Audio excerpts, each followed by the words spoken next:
예, 안녕하십니까. 조금 전에 소개받은 비전테크 도윤석입니다. 근본 세션은 파스의 배경과 필요성을 이제 설명드리면서 국내 클라우드 환경에 최적화된 국산 대표 컨테이너 플랫폼인 아코디언 제품에 대해서 소개하도록 하겠습니다. 저는 아코디언 조달 총판사 비전테크 도윤석이라고 합니다. 지금부터 약 한 30분 정도 클라우드 전반에 대한 사상과 그리고 전체를 아우르는 제품인 우리 그 아코디언 제품에 대해서 설명을 이어가도록 하겠습니다. 먼저 본격적인 세션에 앞서서 저희 회사 먼저 소개를 잠깐 드리도록 하겠습니다. 저희 비전테크는 16년 차 된 회사이고요. 보안과 클라우드 비즈니스에 전문화된 기업입니다. 한 20명 정도 직원이 서울과 부산에서 각각 솔루션 판매와 지원을 담당하고 있습니다. 저희 사업 분야는 지금 설명드릴 파스 부분과 오픈소스 DBMS 제품들, 그리고 방화벽, 네트워크 장비가 주된 비즈니스 영역이 되겠습니다. Y 컨테이너, 왜 컨테이너야만 하는가? 사실 파스를 이해하려면 일단 컨테이너를 이해해야 되는데요. 컨테이너 하면 보통 연상되는 것이 그 부산이나 인천 부두에 빼곡히 쌓여 있는 컨테이너를 생각하실 수 있죠. 사실 파스에서 나오는 그 컨테이너를 만든 배경에는 규격화되고 정형화된 컨테이너를 생각하고 네이밍한 부분이 있다고 생각합니다. 컨테이너를 설명하기 전에 참고해야 될 개념에 대해서 IT 리소스 관리 변천사라는 제목으로 제가 장표를 하나 만들어 봤습니다. 도표를 보면서 제 말을 따라오시면 이해에 도움이 좀 될 거라고 생각합니다. 일단 첫 번째 서버 구성 방식으로 나눠볼 때, 예전에 이제 레가시 시대에서는 한 대의 서버에서 하나의 업무를 처리했다면, 클라우드 시대로 오면서 물리적 한 대 서버를 여러 개의 가상 머신으로 나눠 쓰는 구조로 변형됐다고 볼 수 있습니다.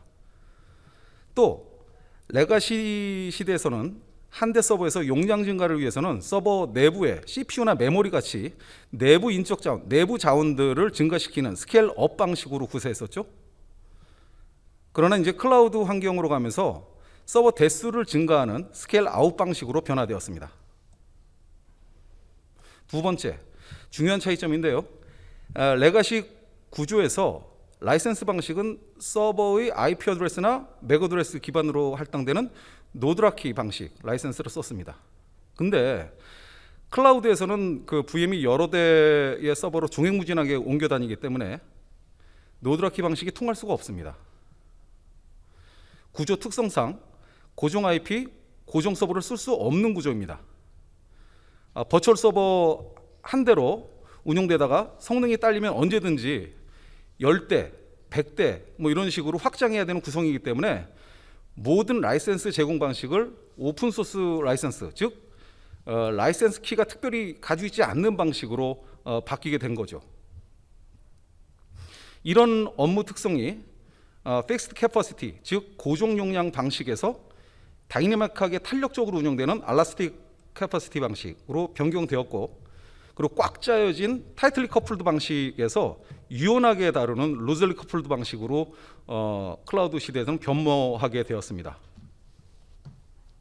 두 번째, 클라우드 서비스 방식으로 나눠봤습니다. 여기 계신 분들은 그 아이아스나 파스에 대해서 많이 들어보셨을 겁니다. 이런 개념에서 몇백 또는 몇천 대의 서버를 운영할 때 한 번의 클릭으로 모든 서버의 구성을 한꺼번에 디플로이, 프로비저닝 할 수 없을까 하는 요청에서 발의되었습니다. 단순 그 하드웨어 중심의 데이터 센터 개념에서 IaaS 개념으로 충분했습니다만은, 즉 그 IaaS에서는 서버 스토리지 네트워크만 자동화해도 운영하는 데는 크게 문제가 없었죠. 그러나 웹아스 DB 애플리케이션까지 자동화할 수 있는 요청이 생겼고, 그리고 VM을 수시로 지웠다, 생성했다는 환경에서는 단순 IaaS 개념으로는 한계성을 보였습니다. 그 시스템 소프트까지 자동화할 수 있는 방법에 대해서 고민하게 되었던 거죠. 그래서 파스 개념을 만들어서 서버 스토리지 네트워크는 물론이고 시스템 프로그램까지 자동화시키는 기술이 어나운스 되게 된 거죠. 이것이 파스 시대의 시작입니다. 지금 서두에 말씀드린 그 컨테이너를 설명하기 위해서 여기까지 왔는데요. 세 번째 항목으로 와서 파스 플랫폼 기반화에서 초기에는 VM이 대표적 그 자동화 툴이었습니다. 그러나 그 VM도 단점이랄까? 문제점이 있는데요. VM 생성 시에 수십 기가바이트의 OS를 설치하고 그 위에 원하는 우리가 사용하고자 하는 시스템 프로그램을 설치해야 되는 방식으로 구성됐기 때문에 그에 따라 여러 가지 한계점이 드러났습니다. 그 한계는 뒷장에서 차차 설명드리겠고, 아무튼 VM에 대치해서 컨테이너가 또 하나의 대안 자동화 툴로 자리 잡았는데, 컨테이너는 VM같이 수십 기가바이트의 OS가 필요 없습니다. 대신에 업무를 운영하기 위한 최소 바이너리와 라이브러리 셋 그리고 자바 환경광만 가져와서 동작한다는 것이 특징입니다.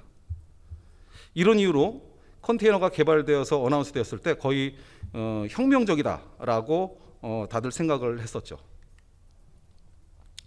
조금 전 설명드린 것을 그림으로 표현했습니다. 파스를 운영하기 위해 버추얼 머신 또는 컨테이너를 사용한다 말씀드렸습니다. 컨테이너의 장점은 다음 장에서 설명드리겠고, 지금 장표에서는 서로 간의 특징만 말씀드리겠습니다. 두 환경 모두 각각의 업무 간 간섭을 전혀 받지 않습니다. 독립적으로 구동된다는 특징이 있죠. 생성되는 모든 VM에는 게스트 OS를 설치하는 반면에 컨테이너에서는 OS 대신에 업무 운영하기 위한 최소의 규모 바이너리와 라이브러리 셋만 존재합니다. VM은 게스트 OS에 종속적인 데 반해서 컨테이너는 호스트 OS에 종속적입니다. 이같이 OS가 있는가 아니면 라이브러리 상태로만 존재하는가, VM과 컨테이너를 크게 이 차이점을 두고 운영하는 애플리케이션이 종속성과 이식성 측면에서 어떤 것을 써야 하는가를 따라 그 본인이 하고자 하는 업무 특성에 따라 고려 사항이 발생하게 되었습니다. 첫 장에서 말씀드린 Y 컨테이너의 명분에 대해서 지금 장표에 대해서 설명드리겠습니다. 한 5가지 정도 말씀드릴 텐데요. 첫 번째가 OS 없이 단순 바이너리와 라이브러리만 있기 때문에 차지하는 용량이 VM에 비해서 매우 작습니다. 40기가바이트를 차지하는 OS 대신에 컨테이너는 10에서 한 30메가 정도의 라이브러리 그 디스크 용량만 있으면 됩니다. 두 번째, 용량이 작기 때문에 기동력이 엄청 빠릅니다. VM과 비교해서 속도로 보면 트럭과 스포츠카 수준이라고 생각하시면 이해가 빠를 것 같습니다. 세 번째, 보통 컨테이너는 MSA 아키텍처라 해서 그 마이크로 서비스 아키텍처죠. 기존 애플리케이션을 모듈별로 이제 조각 내서 운영한다라고 알고 계시는데요. 꼭 그렇지는 않습니다. 현재 운영하고 있는 큰 덩어리의 애플리케이션들도 컨테이너로 랩핑할 수 있습니다. 현재 IT 인프라에서 운영되고 있는 모든 종류의 애플리케이션은 컨테이너 할 수 있다라고 생각하시면 될 것 같습니다. 네 번째, 컨테이너는 OS가 없다고 말씀드렸죠. 그래서 OS에 전혀 간섭받지 않습니다. 그렇다고 하단의 하이퍼바이저의 영향을 받지도 않습니다. 해당 애플리케이션이 어떤 라이브러리와 바이너리를 요구하는가만 파악해서 그것만 심어 놓으면 빠르게 운영되는 장점이 있습니다.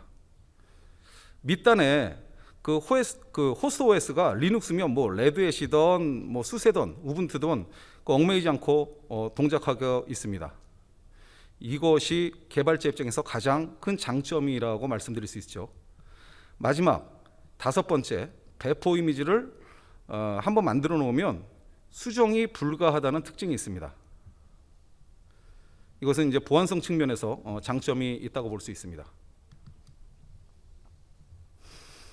지금까지 그 레가시와 클라우드 기반에서 아이아스와 파스, 그리고 또 파스 기반에서 VM과 컨테이너에 대해서 설명드렸습니다. 어떻게 좀 이렇게 이제 순차적으로 말씀드렸는데 이해가 되셨는지 모르겠습니다. 이해가 안 돼도 뭐 지금 할 수 없습니다. 계속 더 이해 갈 수 있게 설명드리겠습니다. 그럼 실 업무로 들어와서 컨테이너 활용에 대해 구체적으로 설명드려 보겠습니다. 화면에 보시는 것 같이 개발부와 운영부가 나누어진 일반 회사 얘기를 한번 해보죠. 물론 공공기관에서는 개발부 대신에 SI 회사가 개발부 역할을 하고 있습니다. 예를 들어 정부기관에서 차세대 시스템을 2년 기간 사업으로 발주해서 2년 뒤에 SI 회사가 개발이 완료되고 실 업무에 적용시켰을 때 일반적으로 어떤 현상이 일어나는지를 여러분들은 지금 화면을 보면 연상되실 것입니다. 개발부 환경에서는 잘 운영되던 애플리케이션이 운영부에서만 가면 먹통이 되던가 버그가 우르르 발생해서 항상 개발부서와 운영부서 간에는 마찰이 존재해 왔었죠.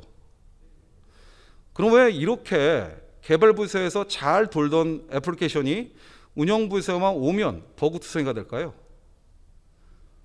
해법은 없을까요? 그래서 버그 발생의 원인을 찾아봤는데 그것은 환경의 불일치라는 것을 알게 됐습니다. 일단 OS 버전, OS 패치 버전, 하이퍼바이저 버전, 그리고 자바 버전, 개발 환경과 운영 환경이 동일하지 않기 때문에 발생하는 경우가 대부분이었습니다. 그런데 이제 어쩔 수 없는 것은 2년 전에 그 사업을 발주할 시기의 버전과 2년 후에 그 완성되었을 때, 개발이 완성됐을 때 IT의 역사를 보면 어마무시한 기간이기 때문에 어쩔 수 없이 발생하는 간극이기도 합니다, 사실. 그래서 개발 환경에서 운영 환경까지 갈 때 환경값들을 변환하지 않고도 개발된 애플리케이션들이 잘 돌아갈 수 있는 방법은 없을까? 그래서 나온 결론이 개발된 애플리케이션들이 OS나 자바 JDK 환경을 간섭을 받지 않도록 OS 이미지 없이 애플리케이션들을 운영할 방법을 모색하다가 나온 것이 컨테이너입니다. 그래서 초기 파스 시장에서는 버추얼 머신이 선점했지만 요즘에는 컨테이너가 대세를 이루게 된 배경이 여기 있습니다.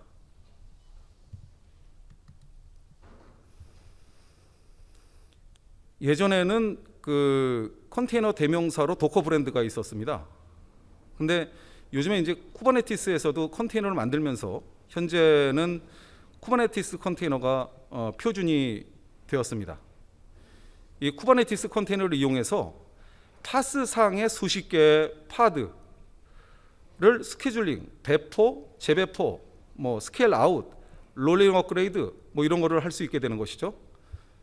컨테이너는 일반 서버는 물론 밑에 보시면 데이터 센터, 그리고 퍼블릭 클라우드, 클러스터 등 다양한 하드웨어 구성의 운용이 가능합니다. 심지어 VM 위에서도 올라갈 수 있습니다. 속도가 좀 늦어지긴 하지만요, 필요에 따라서 아이아스 기반에서 일부 파스를 운영하고자 할 때 VM 기반에서 컨테이너 파드를 만들어서 사용하는 경우가 종종 있기도 합니다. 요즘 공공기관 담당자분들께 파스를 여러 번 설명드린 기회가 많습니다. 근데 이제 설명드리다 보면 첫 반응이 고객분이 일반 레가시에서 VM으로 이동한 지도 얼마 되지 않았다. 근데 무슨 또 컨테이너로 또 이동하라고 그러느냐 하시면서 이제 종종 짜증내시는 이제 고객분들도 계십니다. 그리고 이제 컨테이너 사용이 갈수록 늘어간다고 말씀드립니다, 제가. 그러면 수긍 못하는 고객분들도 많이 계시죠. 그러나 실제로 VM이 컨테이너로 이동하는 고객이 많아진다는 것은 사실입니다. 그럼 왜 컨테이너로 가야 하나? 이에 대해서 말씀드리겠습니다. 첫 번째, 환경의 일관성. 이것은 좀 전에 말씀드린 바와 같이 OS가 없으면 OS 영향을 받지 않게 되고, 그리고 이것 때문에 앞장에서 말씀드린 개발부서와 운영부서 간 환경 격차를 최소화할 수 있게 되는 것입니다. 두 번째, 효율적인 운영. OS가 없기 때문에 가볍게 운영할 수 있고, 가벼우니까 빠르게 부팅할 수 있는 것이죠. 그리고 가볍고 빠르니까 애플리케이션을 신속하게 스케일아웃하게 됩니다. 개발과 운영 환경의 격차가 없으니까 개발 생산성은 당연히 올라갈 수밖에 없고요. 위 세 가지 이유로 마지막 제목인 프라이빗 클라우드와 퍼블릭 클라우드를 연동하는 하이브리드 클라우드를 구성이 가능해졌습니다. VM과 컨테이너의 비교표입니다. 여러 가지가 있지만 중요한 사항 3-4가지 정도만 말씀드리겠습니다. 두 번째 항목 보시죠. VM 이미지와 컨테이너 이미지의 용량 차이는 OS가 있느냐 없느냐 차이라 했었죠. 컨테이너가 용량은 매우 작아서 가볍습니다. 그래서 빠릅니다. 그 6번째 항목 보시면요, 항목의 그 개발 환경 구축은 VM은 수작업으로 해야지만, 그래서 이제 한 8시간 정도 소요됩니다. 근데 컨테이너는 업무 환경까지 자동화 시켰을 때 길어봤자 수분 정도로 작업이 끝날 수 있기 때문에 업무의 효율성을 보장합니다. 베어메탈 대비 VM 같은 경우에는 많게는 50%까지 성능 저하를 일어날 수 있지만, 컨테이너는 베어메탈 대비 OS가 없는 연유로 거의 그 100% 성능까지 발휘할 수 있습니다.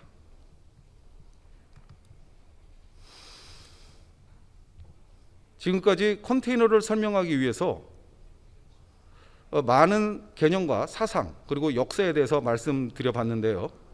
이제부터는 실제 제품인 컨테이너 기반의 통합관리 솔루션인 아코디언에 대해서 말씀드리겠습니다. 아코디언은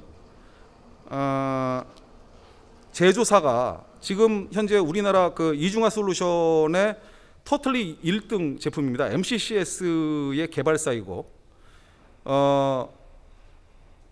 2014년서부터 이 멘텍에서는 이 파스 플랫폼을 개발해서 제작해서 지금 판매하고 있는데요.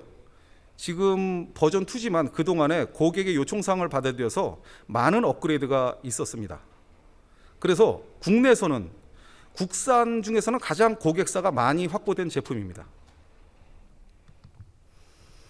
아코디언은 기존 쿠버네티스 컨테이너 플랫폼의 톰캣, 와일드플라이 같은 미드웨어 부분과 CI/CD, APM 같은 관리 툴 부분을 추가해서 3개 꼭지로 완성된 고성능 파스 플랫폼입니다. 아코디언은 롤링 업그레이드를 이용해서 서비스 중단 없이 배포 확장이 가능한 제품입니다. 롤링 업그레이드는 나중 그 다음 장에서 또 이렇게 자세히 설명하는 난이 있기 때문에 나중에 말씀드리도록 하겠습니다. 그럼 왜 공공시장에서 아코디언으로 가야 하는가에 대해서 설명드려 보겠습니다.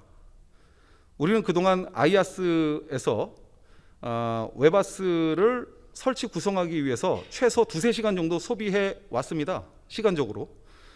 그러나 아코디언 설치로 그 2-3시간이 수분 내로 시스템 프로그램까지 설치하고 스케일 아웃과 스케일 다운이 자유롭게 구사할 수 있게 되었습니다. 하드웨어와 소프트 자원이 아코디언 내에서 헬스 체크를 통해서 현재 상황을 파악하고, 그리고 장애 발생 시에 자동으로 고가용성이 확보되고, 새로운 버전 배포 시 다운타임 없이 롤링 업그레이드가 가능해졌습니다. 특히 자동화 부분 고도화를 통해서 오토 스케일링, 그리고 애플리케이션 자동 배포, 자동 부하 분산이 자유롭게 됐고요. 마지막으로 저희 아코디언은 파스 클라우드 환경뿐만이 아니라 일반 전산실에서 단순히 서버 한 2-3대만 있으면 구현이 가능해졌습니다. 저희 아코디언을 구매하시면 제품 내에 웨바스가 내장되어 있어서 별도로 비싸게 웨바스 제품을 구입할 필요가 없습니다. 고객들이 그 오픈소스 업무 환경에 사용을 일반적으로 여태까지 꺼려왔습니다. 그 이유가 오픈소스는 특별히 제조사가 없었죠. 그 재단 뭐 이런 데서 운영해 왔기 때문에, 그래서 기술 지원 주체가 분명치 않기 때문에 내가 오픈소스를 들여오고 나서 장애가 발생했을 때 누구한테 손을 벌릴 수가 없었습니다. 근데 아코디언 상에서 저희가 제공하는 엔진엑스, 아파치 톰캣, 와일드프라이 같은 오픈소스 기반의 앱들을 기술 지원은 저희 비전테크와 제조사인 멘턱에서 책임집니다. 그리고 제품에 대한 개런티도 보장하고 있습니다. 이외에 성능 모니터링과 로그 분석 기능 이런 것이 기본 내재되어 있고요. 깃과 SVN이 연동해서 빌드 배포를 자동화를 제공하고 있습니다. 아코디온은 이렇게 보시는 화면이 아키텍처입니다. 아코디온은 단일 서버에서도 설치되고 VM은 물론이고 프라이빗, 퍼블릭 클라우드까지 다양한 하드웨어 기반에서 설치가 가능합니다. 호스트 OS는 모든 종류의 리눅스를 지원합니다. 아코디온의 구성 요소입니다. 아코디온은 크게 마스터와 워크노드로 구분되죠. 마스터와 워크노드는 서비스 안정성 측면에서 물리적으로 2대씩 구성하는 것을 추천합니다. 하단에 보이는 그 파드는 IaaS 환경에서 VM 역할, 즉 개별 노드 역할을 합니다. 우측 상단의 레지스트리는 앱 이미지 저장소입니다. 아코디온의 주요 기능에 대해서 보겠습니다. 첫 번째, 톰캣, 와일드프라이 같은 미드웨어를 원클릭으로 쉽고 빠르게 설치 가능합니다. 두 번째, 아코디온 악기와 같이 성능을 늘렸다 줄였다 할 수 있고요. 컨테이너 복제, 확장을 자유롭게 할 수 있습니다. 세 번째, 시스템 하드웨어 리소스를 상시 모니터링하고 그리고 APM이 내장돼서 성능을 관리할 수 있고요. 그리고 로그 수집을 통해서 장애 진단을 실시간으로 확인할 수 있습니다. 마지막으로 개발된 애플리케이션 이미지는 CI/CD를 통해서 쉽게 빌드, 배포할 수 있습니다. 롤링 업그레이드로 무중단 업그레이드를 제공합니다. 보시는 장표는 아코디온의 자바 기반 GUI 화면입니다. 관리자 대시보드와 프로젝트 대시보드 두 개의 체제로 나누어 제공됩니다. 그리고 CI/CD 등록된 앱 이미지는 위저드 방식으로 쉽게 설치, 배포, 관리가 용이하죠. 이전 장에서 모든 종류의 애플리케이션들을 컨테이너화할 수 있다라고 말씀드렸습니다. 그러나 파스를 아시는 고객들은 기존 애플리케이션을 본인이 직접 컨테이너 이미지화 한다는 것에서 굉장히 부담스러워 하십니다. 한 2, 3년 전에 도커로 컨테이너 하는 것에서 어렵다고 그냥 VM으로 그냥 쓰시겠다고 하시는 고객분들도 실제로 계셨습니다. 근데 이번에 새로 나온 아코디언 버전 2는 이 2가 나온다면서부터 모든 종류의 사용자 애플리케이션까지도 아코디언에서 직접 컨테이너화 할 수 있는 기능이 추가돼서 고객이 직접 컨테이너화 할 수 있는 불편함을 줄여드렸습니다. 이렇게 아코디언 내에서 컨테이너화하는 기능은 타 제품과 비교되는 강점입니다. 또한 네트워크 설정도 아코디언 GUI 내에서 자동 할당이 가능합니다.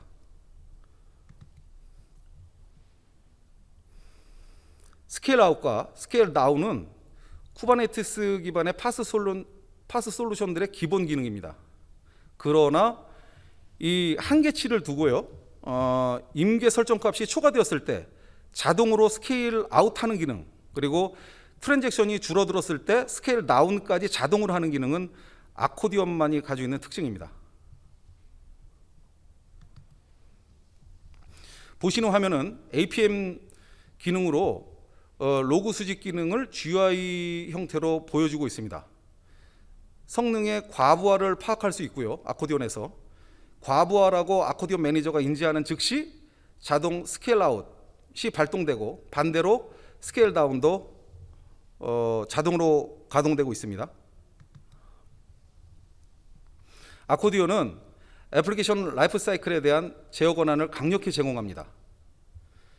관리자는 특별히 보안 지식이 없더라도 데이터 보안과 규제 준수를 위한 가시성 관리를 제공하죠. 점검 분야는 단일 클라우드 내의 권한 및 보안 로그, 감사 로그를 제공하고 민감 데이터 보호를 위해서 토큰, 비밀번호, 인증서 암호화키에 대한 액세스를 안전하게 지정하고 엄격하게 제어합니다. 지난 6월 아코디언 버전 2가 어나운스되면서 멀티테넌시 감사 로그 그리고 이미지 스캔과 서명 방식을 지원해서 더욱 보안에 유념하고 강화시켰습니다. 아코디언은 애플리케이션 배포와 관련된 사이클을 자동화하기 위해서 CI/CD 기능을 추가하였습니다. 개발자분들이 개발 소스를 기시나 SVN 그리고 자신의 내부 스토리지에 보통 저장 많이 하시죠. 저장한 소스의 빌드는 아코디언 내부 젠킨스와 메이븐을 통해서 제공합니다. 모든 것이 원클릭으로 자동화되어 있습니다. 빌드 배포 업무 롤을 개발부가 하느냐 운영부서에서 하느냐 따질 필요가 없습니다. 아코디언에서 알아서 한 번에 처리해주고 있기 때문입니다. 아코디언은 롤링 업그레이드를 제공합니다. 롤링 업그레이드 기능은 개발자분들이 매우 좋아하는 기능인데요. 새로운 버전이 어나운스 됐을 때 업무 적용을 보통 우리는 여태까지 야간에 많이 하시죠. 새벽까지 업그레이드 작업을 실행했는데 만약 버그가 발생된 게 발견됐어요. 그러면 아침 업무 시간 전까지 반드시 이전 버전으로 롤백해야 합니다. 확률적으로 신규 버전 적용 후에 롤백하는 경우가 약 한 70% 정도 되기 때문에 이전 버전으로 편하게 돌아가는 프로세스를 반드시 만들어놔야 되는 것이죠. 아코디언의 롤링 업그레이드는 이런 기능을 저희가 이용하게 되면 워낙 기능이 강력하기 때문에 야간이 아닌 주간에 업그레이드를 할 수도 있습니다. 여러 대의 운영 서버가 있을 때 캐스케이드 방식으로 한 대를 적용하고 한 대가 완성되면 두 번째 서버로, 두 번째 서버가 완성되면 세 번째 서버로 이렇게 그 다음 노드로 적용하는 방식이죠. 만약 뭐 세네 번째 서버에서 업그레이드 중에 버그가 발견됐다라고 하면 해당 업무만 쉽게 롤백하면 되는 구조입니다. 아코디언은 그룹별 일괄 적용하는 멀티 테넌시 기능을 제공합니다. 그리고 오른쪽 그 이미지는 각 서버 업무 간의 구성 요소의 배치 현황을 토폴로지 형태로 제공하고 있습니다. 아코디언은 운영하기 위한 하드웨어 리소스 사양입니다. 이전 장에서 아코디언은 마스터 노드와 워크 노드로 나뉜다고 말씀드렸었죠. 물론 한 대 서버에 마스터와 워크 노드를 모두 설치해도 되긴 하지만 보통 이중화 구성으로 추천드립니다. 각각 업무에 대한 OS와 하드웨어 사양 앞에 보시면 OS는 레드햇, 센트, OS 7.4 이상 그리고 우분투 리눅스 16버전 이상을 지원합니다.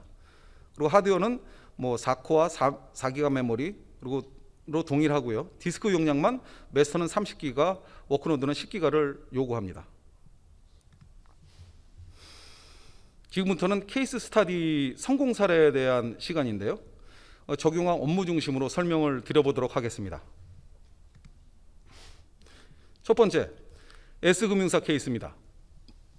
에지이지는 베어메탈 기반에서 블록체인과 AI를 운영하는 고객분이시죠. 문제점은 운영부서에서 추가되는 서비스에 맞춰서 반복적인 애플리케이션 빌드 배포를 계속 여태까지 수작업으로 하시다 보니까 시간이 많이 걸렸고 그리고 GUI로 편하게 처리하고자 하는 니즈가 있습니다. 그리고 현재 상황을 상시 모니터링할 수 있는 체계도 원하셨습니다. 아코디언을 도입한 후에 CI/CD를 이용해서 애플리케이션 빌드, 배포를 한 방에 해결했고요. 모니터링, 대시보드도 고객이 원하는 항목에 커스터마이징 되어서 제공된 케이스입니다. 같은 S금융 2차 케이스입니다. 에지지는 데브옵스 환경에서 빌드 배포 업무를 승인 체계 없이 하다 보니까 여러 가지 문제점이 발생했습니다. 아코디온의 CI/CD를 이용해서 금융권에 특화된 체크인, 체크아웃 기능을 삽입해서 개발 업무를 향상시킨 케이스입니다. 비금융 케이스입니다. 개발자가 아코디온 같은 자동화 툴 없이 수작업으로 도커를 생성했기 때문에 개발 환경의 구축 시간이 많이 걸려서 업무 효율이 떨어졌습니다. 그리고 도커를 많이 쓰다가 작업이 다 끝내면 지워줘야 자원이 원복되는데 그냥 생각 없이 개발자들이 빠져나가 버리기 때문에 운영자 입장에서는 해당 파드가 가동되는지 안 하는지 파악이 안 돼서 리소스가 계속 부족한 상태로 있었죠. 아코디온 도입 후에 도커 기반의 개발 구축 시간은 획기적으로 개선됐습니다. 중앙집중관리로 자원 할당 회수율은 60% 이상 향상되었습니다. S대학 케이스에 대해서 설명드리겠습니다. 앞장에 비금융사와 비슷한 케이스인데요. 학생들이 개발 환경을 구축했을 때 쓸 때는 잘 쓰다가 학기가 끝나거나 작업이 완료되면 관리자에게 회수 절차 없이 그냥 나가버리고 이런 현상 때문에 리소스가 부족했었죠. 많은 학생들에 비해서 한정된 컴퓨팅 리소스에 비해서 매 수업마다 개발 환경을 구축해줘야 되는 번거로움도 있었습니다. 아코디온 도입 후에 아코디온에서 제공되는 다양한 개발 환경과 소프트 이미지를 제공받아서 배포하고 시간 절약을 많이 받고요. 멀티 테넌시 기능으로 개별 학생들에게 맞춤형 서비스를 제공하게 되었습니다. 그리고 중앙 집중 관리를 하게 되어서 자원 할당을 해주고 회수하는 데도 시간 절약과 간편성을 더해줬습니다. 지금 0으로 돼 있는 거 보니까 시간이 다 돼. 예. 요거는 지나가겠습니다. 그 종합 쇼핑몰에 지금 저희 제품이 지금 올라와 있습니다. 현재 아코디온은 조델에 등록된 제품입니다. 저희 비전테크에서 판매하고 있고요. 제품은 코어 방식과 소켓 방식 두 가지로 구성했습니다. 원소켓에 400만 원, 그리고 CPU로는 3,300만 원으로 제공하고 1차 지원은 저희 비전테크에서, 2차 지원은 제조사 멘텍에서 지원하고 있습니다. 요 바깥에 저희 그 데모 부스가 있으니까요. 끝나시고 데모 부스를 한번 보셔서 제품을 직접 경험해보는 시간이 있었으면 좋겠습니다. 여기까지 아코디온 제품 설명에 대해서 마쳤습니다. 장시간 동안 경청해 주신 여러분들께 감사드립니다. 예, 감사합니다.